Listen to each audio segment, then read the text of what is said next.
Hey, what is up, awesome people? Shady Wags here with Got Your Back Gaming, and I hope you're having a great day. In the last Hellion video, I went over how to get started in the game, how to dock the airlock module, and then how to dock your ship to that same airlock module. After that, well, what do you do next? One of the first things you could do is go out and look for new things. Out in space, there are many different things. There's space junk, wreckage, destroyed modules and ships, operational modules and ships, and even different bases. So by locating and traveling to these, you can scavenge them for parts and equipment that will be needed to upgrade and keep your base and ship operational. You might even discover a better base or ship than what you currently have. The first thing you probably need to do before you leave your base, though, is refill your jetpack. Your jetpack has tanks for oxygen and RCS fuel and a battery that powers the suit. And as you begin using these, they will eventually become depleted. The tanks will need to be refilled and the battery recharged. To refill the tanks, first remove the jetpack, hit tab, and then drag it to the center so it is now in your hands. Approach a cargo module and place the jetpack onto the front of the module. There's a module in the base and there's also one in the bottom cargo area of the ship. Now open the cargo interaction module, and on the right hand side, you're going to see a tab for slot 1. This displays the current contents of your jetpack. If you hit the unload button, this will completely empty the contents of both tanks on the jetpack. And you may need to do this if the fuel is showing up as RCS propellant and not nitrogen. To refill the oxygen, select the oxygen icon from the left-hand side in active systems. Now drag that over to the oxygen icon in slot 1. A transfer amount box will pop up. Click on the confirm button. There is no need to manipulate the amount, and it will fill the tank to capacity. Now to fill your fuel, select one of the nitrogen icons on the left-hand side and drag that to cargo 1 and hit confirm. You can now exit the cargo module and remove the jetpack. Initially, if you look at the jetpack, the oxygen and fuel levels, they may appear unchanged. Go ahead and equip the jetpack, and if you pull down your visor, you're going to see that they are, in fact, really filled. And now if you go back into your inventory and if you look at the jetpack, it should reflect the same. The battery is very important. It powers your suit and allows you to use both the oxygen and the fuel tanks. So without that power, you cannot access those systems. It also provides power to the headlamp. You can turn the headlamp on and off by hitting the V button. The headlamp, though, is a big draw on the suit's battery, and if you leave that light on for an extended period of time, you're going to find yourself with a completely drained battery. To recharge the battery, first take off the jetpack and place it into your hands. Now place it onto a recharge station.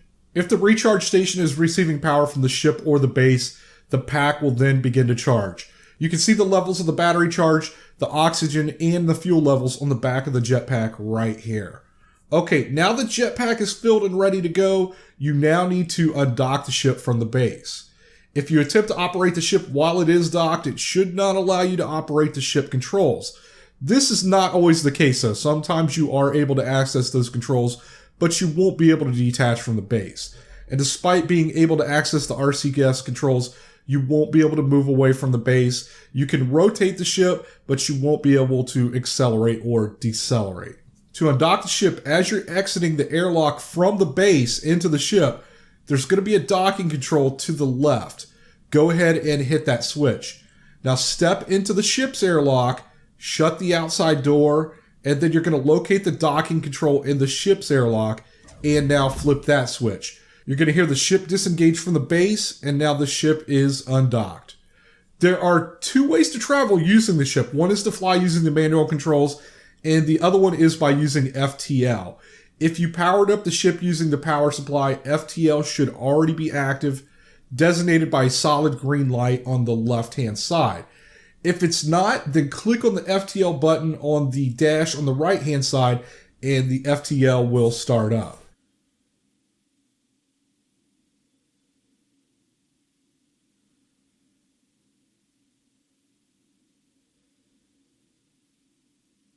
The easiest way to locate items is to warp to locations in space, scan for items, and then warp again to the discovered items using the FTL. I'm going to show you several ways that you can warp to a different location. Click on the nav button to pull up the navigation screen, and this will pull up the Hellion system. The circles are the planets that are orbiting Hellion. The triangle is where your ship is currently, so right now I am orbiting Athnar. You can scroll this map in and out, and you can rotate it. If you double click on your ship, it will zoom into the location of your ship.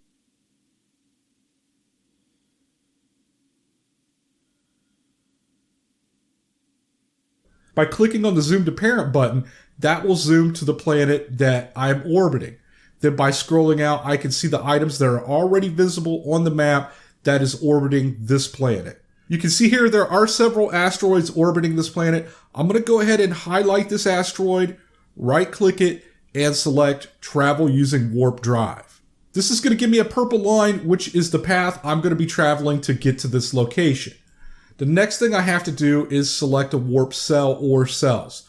The warp cells are the fuel you will use to travel when using FTL. As you travel using FTL, the fuel in those cells will be consumed. So eventually you're going to have to replace these cells to continue traveling using FTL. There are 3 warp cells, and their fuel levels are displayed on the monitor. The cells themselves are located in the ship down here. You can also find the fuel level by picking up a cell and mousing over it.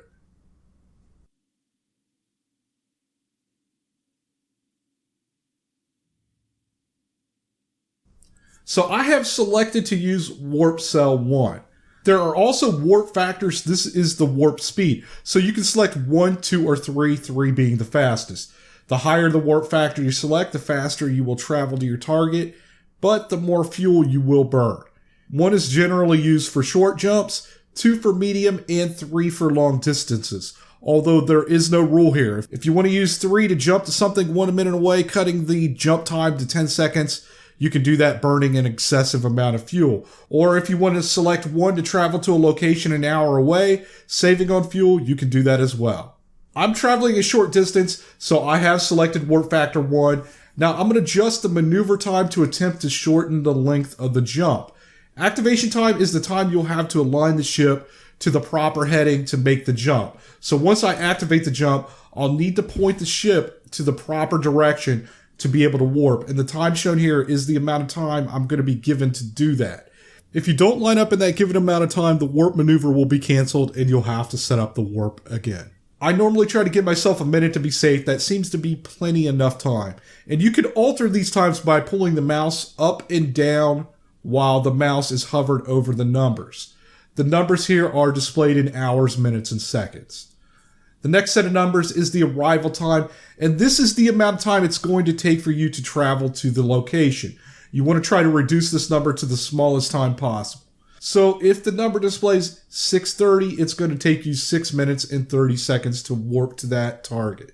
You need to modify both the arrival time and the activation time until you see the maneuver status is FTL drive ready. When you see that green FTL drive is ready, then you hit initialize and you'll receive the notification that the maneuver has been executed and you would need to align the ship. Hit tab to exit the navigation menu. Now click F on the front ship window to take manual control of the ship. There's going to be a small red M on the screen. Using the mouse, you need to move the ship towards that M. And that number in the middle that's counting down, that is the activation time that we set before clicking initialize. Once you're pointed in the right direction, you'll see a larger M. Steer towards the M until it lights up green. Now hit the shift button to stabilize the ship so it doesn't drift away, and keep the target on that green M. As the timer counts down, eventually a yellow message will pop up to press LMB to activate. Hit the left mouse button and the warp will begin. And now you're just going to need to wait the amount of time that was set in the arrival time. During the warp, you can leave the seat and go and do other things in the ship. It's not going to interfere with it. Once you exit warp, the distance from your target will vary, so you may need to line yourself up with that target using the mouse and then use the ship's RCS controls to get closer to the target. So I've warped out to this asteroid and there's nothing else in the area. Nothing is showing up on the contacts. Sometimes you can warp in and there will be multiple items showing up, but in this case, there's nothing. So I'm going to go ahead and do a scan. I go back to the navigation menu and I hit the scan button, and then I'm going to wait a few seconds. The scan has revealed another orbit, but other than that, it has not located any new items. This is one way you can locate items by going from already known items that are orbiting the planet you're orbiting and then scanning. Another way is to create a custom orbit around this planet and warp to a custom location. To do that, I'm going to right click and then click on Add Custom Orbit, and that will zoom into the planet I'm currently orbiting. And you'll see there is now a green circle around the planet. If I click on that green circle, 2 green diamonds are going to appear. You could drag these diamonds to the left and the right, making a much larger orbit.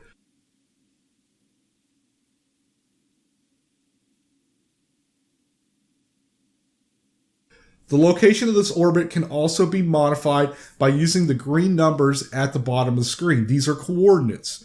And by dragging these coordinate numbers up and down, this will rotate the orbit up and down or left and right.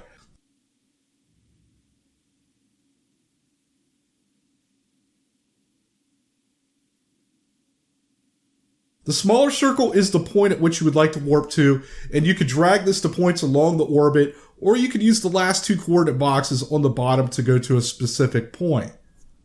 So by using the custom orbit, it is possible to go to a very specific point on the map. Let's say you find a ship and you want to go back to it eventually.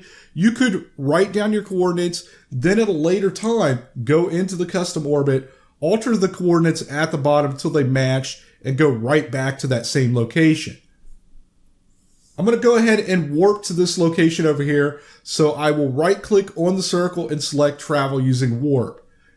Now I'm going to go through the same process as before. Select my warp cell, select my warp factor, alter my activation time and arrival time until the FTL is ready, and then hit initialize.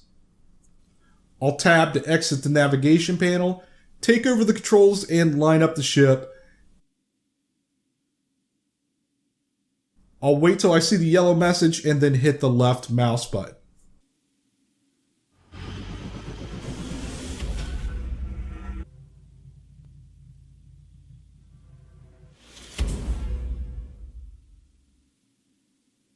I've warped out here, and again, there's nothing here. So I'm going to go ahead and do a scan again, and that's revealed nothing in this area.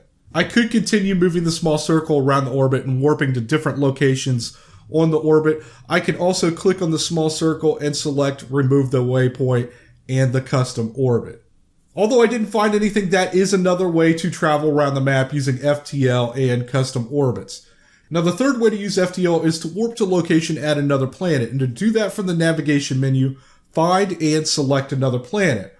Once that planet is selected, you're going to see that there is a number beside that planet.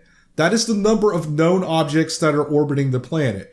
And by clicking on that number, it's going to expand the list. And now I can click on any one of these items in that list to warp to them. Also, I could right click on the planet itself and add a custom orbit. I'm going to go ahead and jump to this asteroid.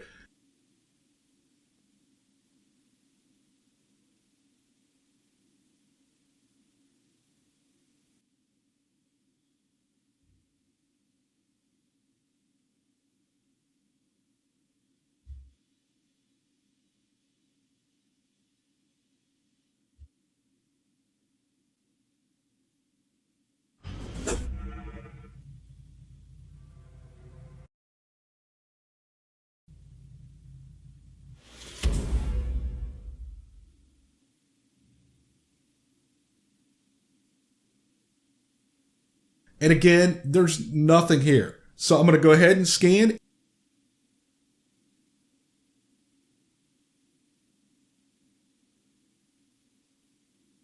And boom, there we go. A large purple cloud has appeared. This means my scanner is picking up an object or objects, but it can't determine what they are. I'm going to go ahead and zoom out here, and we can see the purple mass is way over here in this other orbit, but there's no way for me to just jump into that orbit because there are no known items in that orbit right now.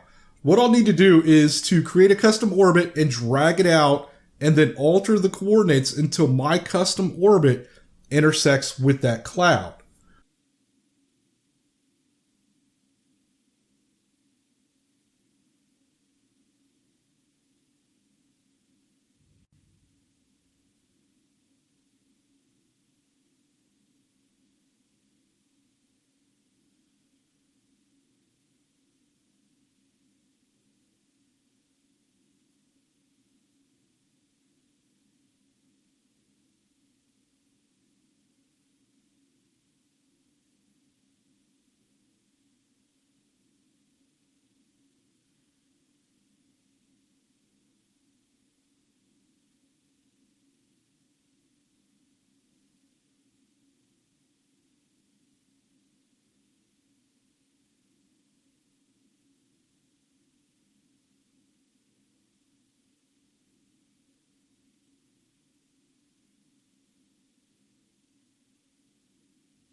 I'll move my waypoint to the center of the cloud, and now I'm going to modify my settings to warp to that location.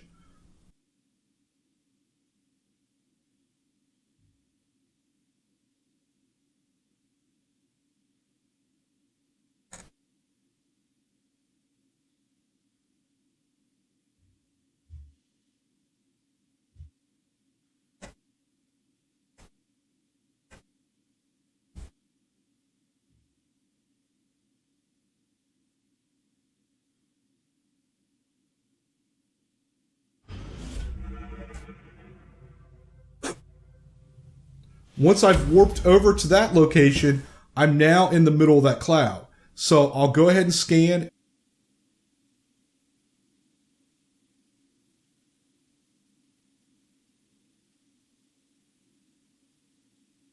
And bam, there we go. Look at all the items we've located. Now I'm just going to remove the custom orbit. I'm going to highlight the module we've located, and I'll warp right to it.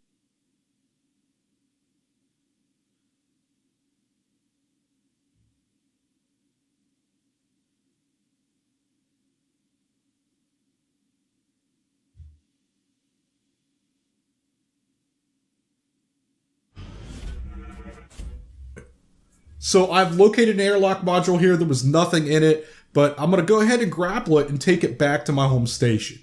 And to do that, just go into the docking mode and select grapple.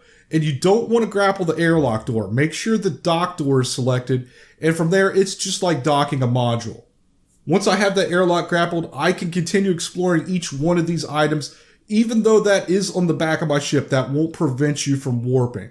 I went ahead and I checked out another one of these locations, and to my surprise, it was a deserted base, which I began scavenging for parts.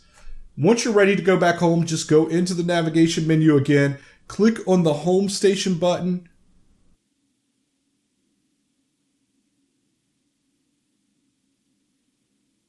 right click on that and select warp, modify your warp settings, and you can warp right back to your base. So I hope this information helps you out. Thank you so much for watching. I would really appreciate it if you take the time to hit that thumbs up button. If you have not already, please subscribe. And until next time, have a good one.